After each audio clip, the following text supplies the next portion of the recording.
Hi babes, my name is KellyAnne and I am an inner unfolding specialist. I'm coming to you today to help you get the best card reading that you possibly can. Well, give the best card reading that you possibly can. And the reason why this is so important to me is as I've watched my inner self unfold, I've recognized how much healing that has allowed me to become more of myself and really align with what is meant for me so that I can magnetize more of that. And when folks come to me for card readings, they often want the clarity to understand what's meant for them. They want the confidence to know that they can go out and get it. And they want the confirmation of what they already know. So when you go to somebody for a card reading, you are often hoping that they will reinstill a sense of peace with where you're at in the present moment.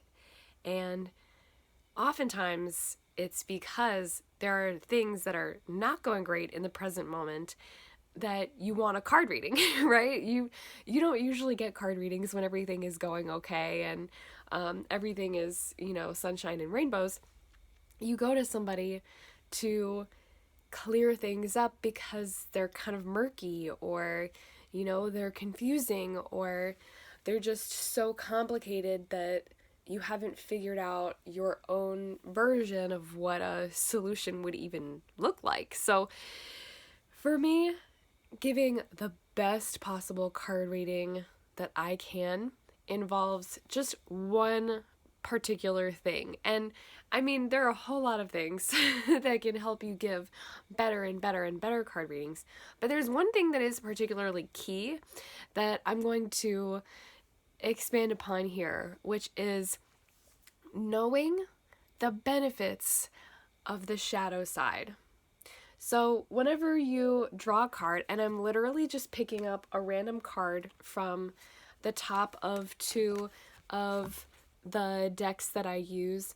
One is the Voyager Tarot. It's an intuitive deck, which means that it's made of a bunch of collages so that anytime that you read it, you can get something completely different. Like, I'm still finding things on some of these cards after doing this for years.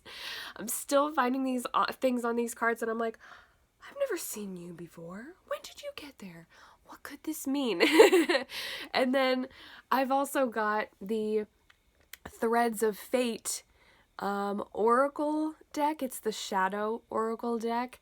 They have a tarot deck as well, which is fucking gorgeous, but I already have a tarot deck and I'm really happy with it. So I got this shadow deck because there's a beautiful dark richness to the background of the card, but also like Threads of Fate is just gorgeous because the actual images themselves are so beautiful. Anyway, I'm just pulling the top two cards off of these decks and I'm realizing like, oh yeah, this is from the last readings that I did because I didn't shuffle them back in.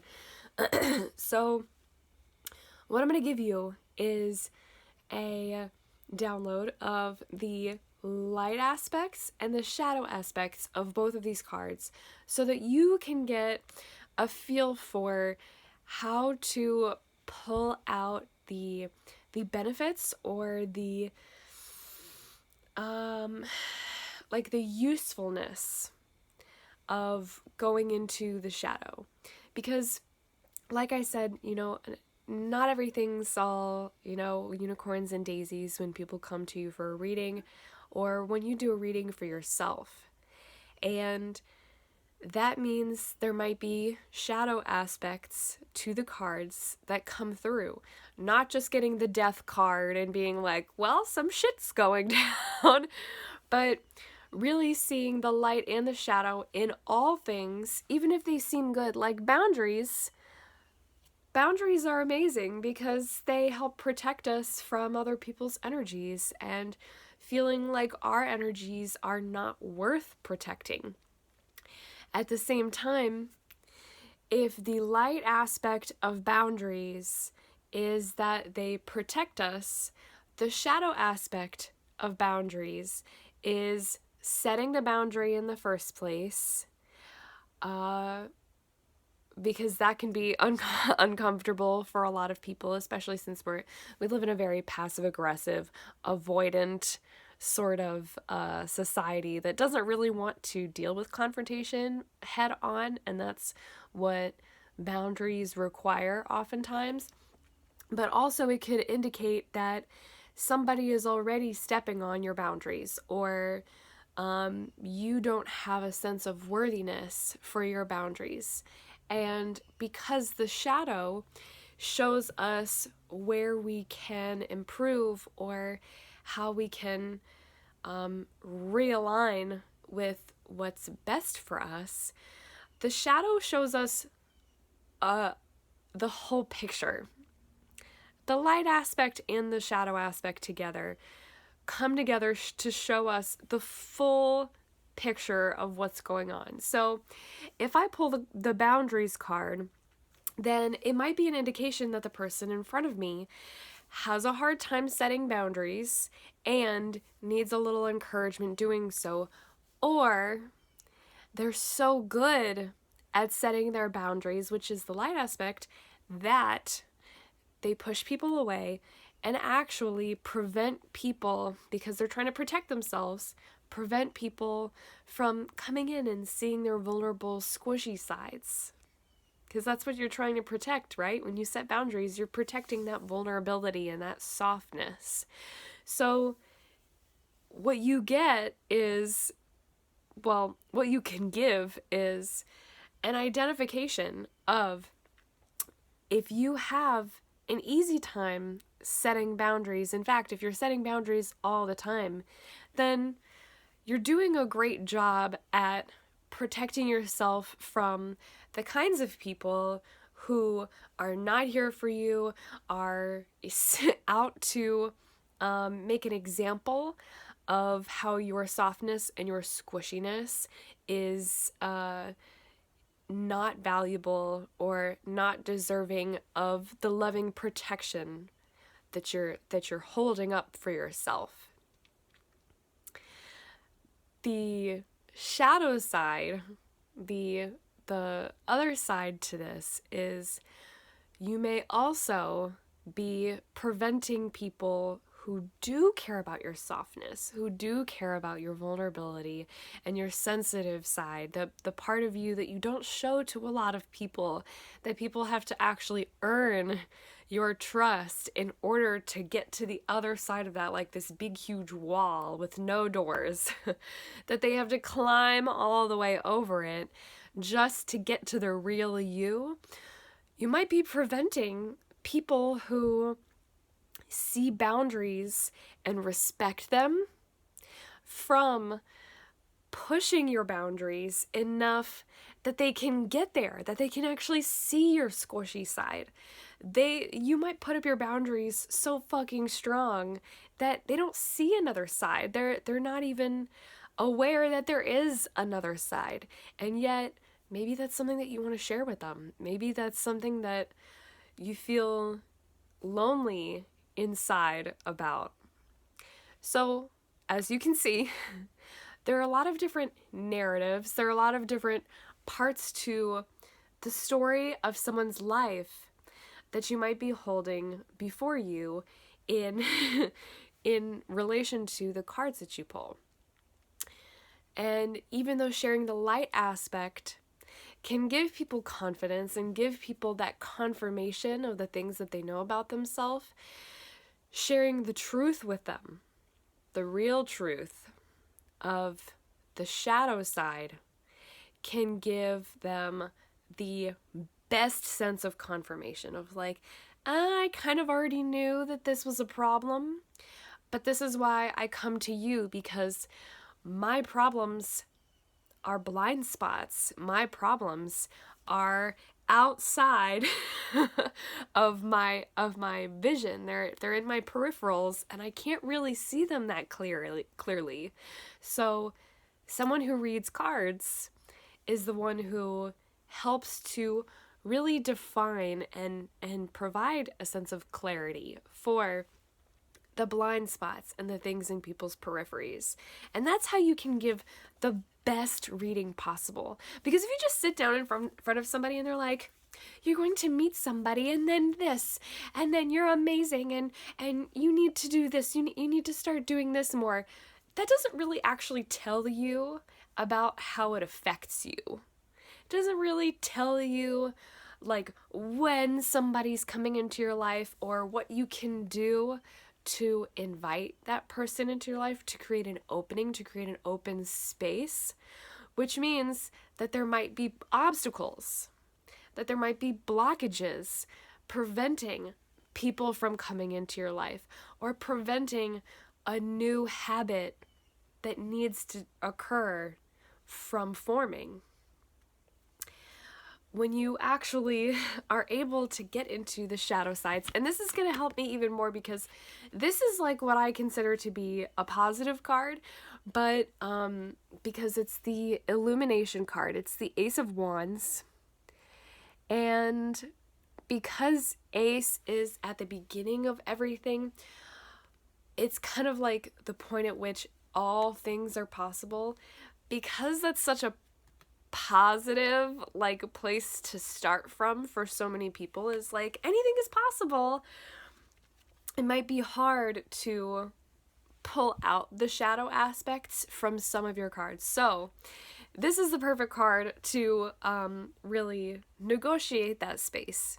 So when you have a card that's in front of you that has a lot of positive aspects to it, light aspects to it, like illumination of wands, which is the spiritual suit in tarot. Wands, relates to wands in basic tarot.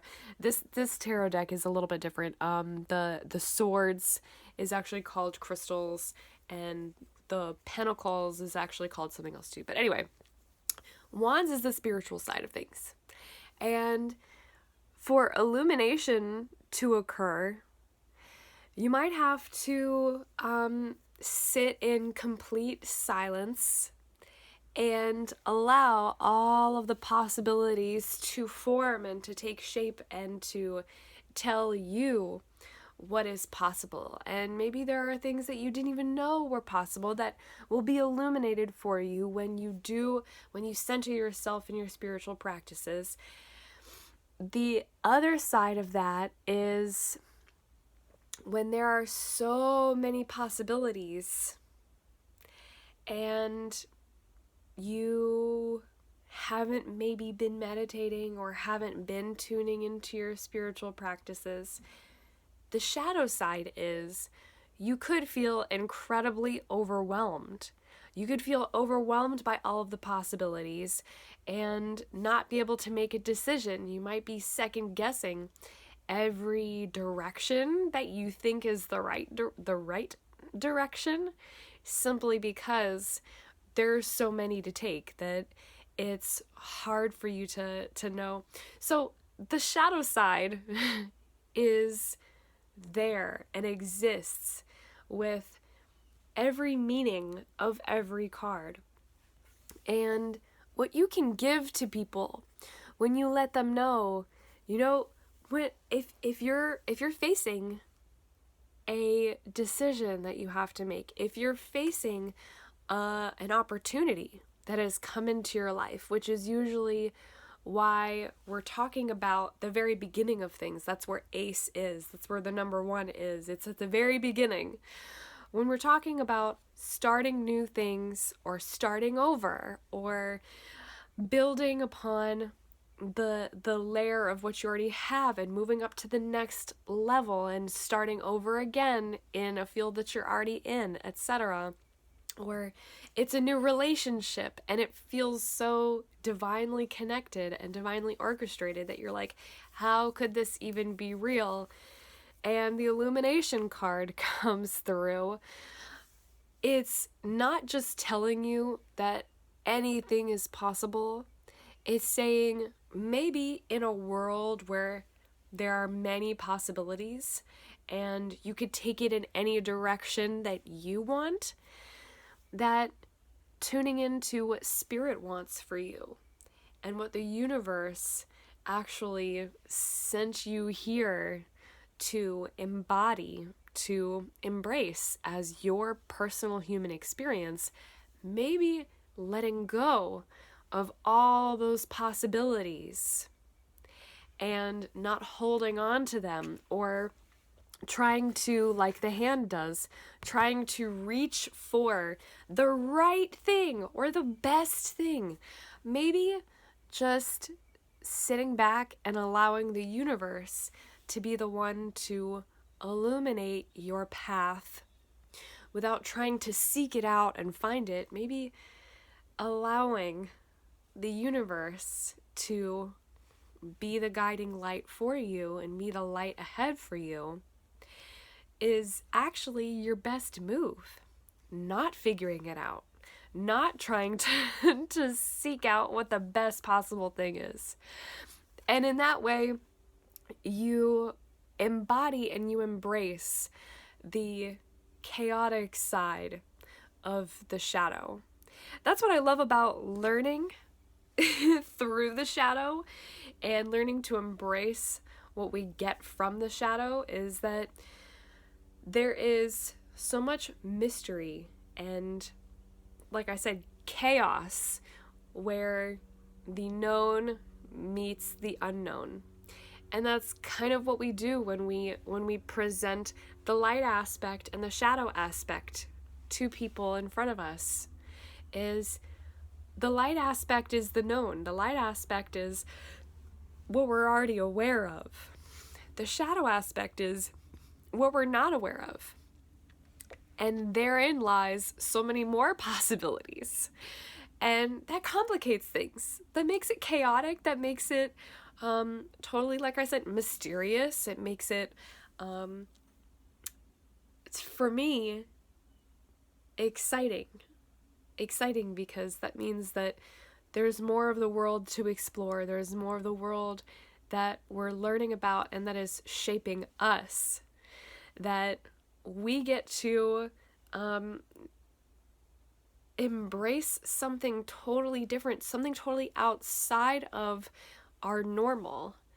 And while the normal can get comfortable, the light aspect of that comfort is that we get to show up the same way every day, and there isn't too much confusion. Confusion can create sadness, can create anger, can create all of these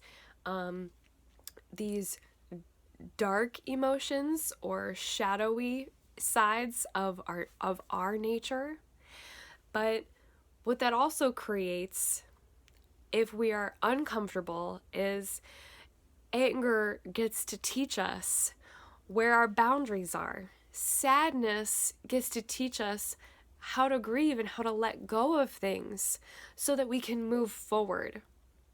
Anxiety teaches us, if you're not excited about the unknown and you like comfort, because the unknown is actually scary and anxiety inducing for you, what anxiety can actually teach you, if you embrace the shadow of the anxiety, you also start to open up the light aspect, the known aspect, which is, when I'm anxious, it's telling me that I have expectations about how things should go, and I'm in resistance. I'm resisting anything outside of that.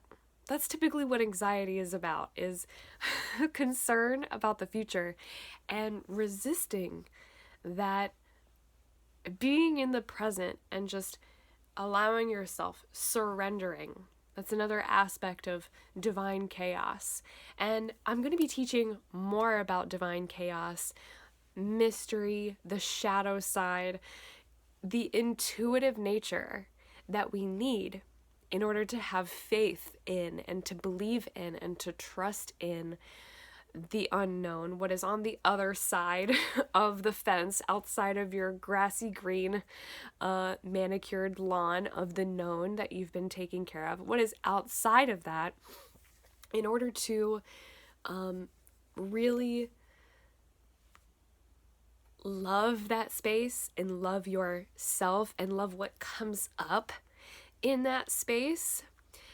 I'm creating a workbook called the Divine Chaos Workbook, and what it's going to allow you to do is process through the light aspect, the known, the divine order of things, the patterns that we can see, as well as the chaos, the things that go outside of the plan, and really harness those two so that you can become a well-balanced person, a more harmonized version of yourself, and watch your inner self unfold through that process of working through your hang-ups around anxiety, or your hang-ups around chaos and mystery and the unknown. Your hang-ups around maybe even what is in the ordered aspect of things, how we see that version of ourselves actually take too much control to the point where we don't feel like we have freedom anymore. So I hope that you have enjoyed this video and that it has helped you to understand how you can give the best card reading for yourself and for those that you read cards for, as well as to understand a little bit more about the shadow and about how divine light and divine shadow can give you so much more together than they do if you're just focusing on light and love, on love and light all the fucking time. You can get so much more out of it. You can get the real truth of the matter out of acknowledging and accepting and appreciating the shadow exactly as it is, as it exists in real time. I'm also revamping last year's and the year before's Ignite Your Inner Goddess course and renaming it the Divine Chaos course, because although we can talk about the light and the shadow, order and chaos as the masculine and the feminine, I really believe that it's best to remove like the gendering and just bring it back to what the core is, which I believe is divine order, the patterns and the known, and divine chaos, the outside of the known and the erratic, kind of all over the place, let's see what happens kind of energy.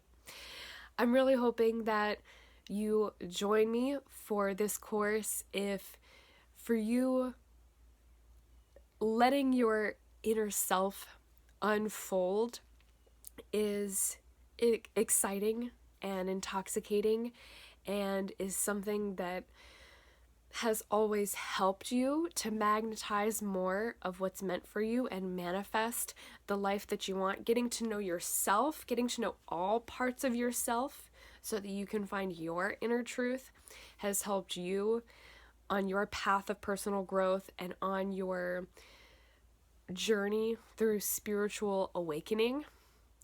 I hope that you join me, because this has always been a raved about course, and now that it's expanding and it's evolving so that more people of all walks of life feel like they can connect to that part of themselves that is really hard to accept. I mean, yeah, like the whatever's all over the place, the chaos, it can be a little hard to accept. And what I want to do in this course, and what I've been doing throughout the past couple of years in this course, is helping other people to acknowledge all of those parts, accept them, and harness them for good, harness them for growth, and for opening up new doors and new windows for your inner self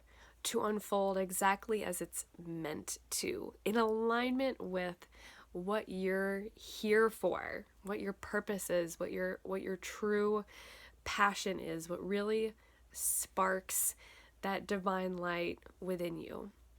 And that divine light casts a shadow.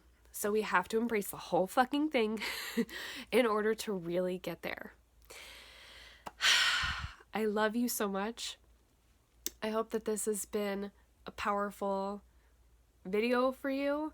And if it has, let me know. I want to know what you want to see more of, what you need help with, what you feel like you could grow in, which means what challenges you, and how this video has already helped you. So give me all the feedback. Let me know how this has gone for you. And please connect with me. I love connecting with people through Instagram. I'm providing resources there all the time, as well as on Patreon. In the Vibrant Coven, we have so many resources there already. And I highly encourage you to do whatever it is for you that feels most aligned and that makes you feel good about yourself and about the journey that you're on. If that's connecting with me, amazing. And if it's not, and I'm just a stepping stone, amazing. I want for you to find what's best for you. I love you so much. You are deserving of all the love that you desire. And I hope you have a beautiful, wonderful rest of your day.